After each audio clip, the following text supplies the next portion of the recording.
ท่านรู้บ่ว่าโจประชุมอัจฉริยะแม่นโจแนวใดคลิปนี้มีคำตอบ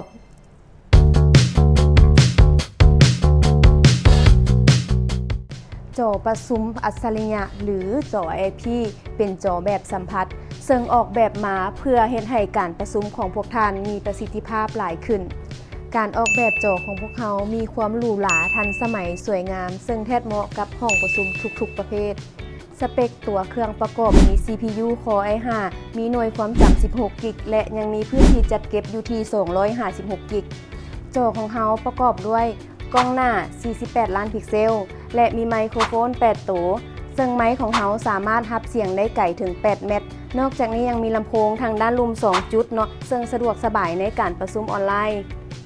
บ่ว่าจะเป็น Zoom Teams Google Meet และนอกจากนี้ท่านยังสามารถดาวน์โหลดแอปอื่นๆได้อีกที่ใช้สำหรับการประชุมออนไลน์จอภาพของพวกเขามีความละเอียดถึงระดับ 4K ซึ่งเป็นหน้าจอแบบสัมผัสสามารถเขียนและลบได้อย่างง่ายดาย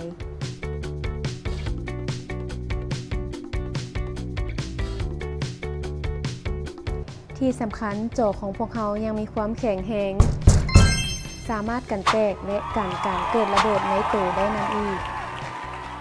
พิเศษไปกว่านี้เฮายังสามารถแชร์หน้าจอจากคอมพิวเตอร์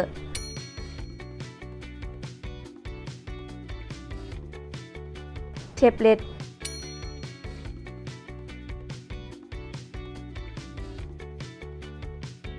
โทรศัพท์ได้พร้อมกันถึง 8 หน่วยในเวลาเดียวกันโดยบ่จำเป็นต้องใช้สายในการเชื่อมต่อนอกจากนี้เฮายังสามารถคอนโทรลคอมพิวเตอร์ของเฮาอยู่เทิงหน้าจออัจฉริยะได้นำอีกที่สำคัญจอของเฮายังสามารถบันทึกหน้าจอได้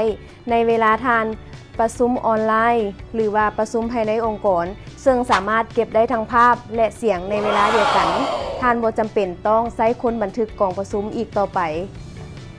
จออัจฉริยะของพวกเฮายังสามารถเป็นได้หลายๆอย่างเช่นโปรเจคเตอร์กระดานไวท์บอร์ดคอมพิวเตอร์ขนาดใหญ่โทรภาพแท็บเล็ตขนาดใหญ่เป็นกล้องถ่ายรูปและยังสามารถเป็นได้หลายๆอย่างอีกท่านใดสนใจสั่งซื้อจอประชุมอัจฉริยะของพวกเฮาสามารถติดต่อพวกเฮาได้ที่บริษัทซีโอนอิเล็กทรอนิกส์เบอร์โทรติดต่อ020 9777 1567สถานที่ตั้งอยู่ที่บ้านวัดไต่น้อยทงเมืองสีโคตรตะบองนครหลวงเวียงจันทน์พิเศษเฮามีบริการส่งฟรีถึงสถานที่มีบริการติดตั้งฟรีและยังมีบริการสอนการใช้งานฟรีถึงสถานที่และยังรับประกันสินค้ายาวนานถึง3 ปีพวกท่านสามารถสั่งซื้อมื้อนี้ได้เล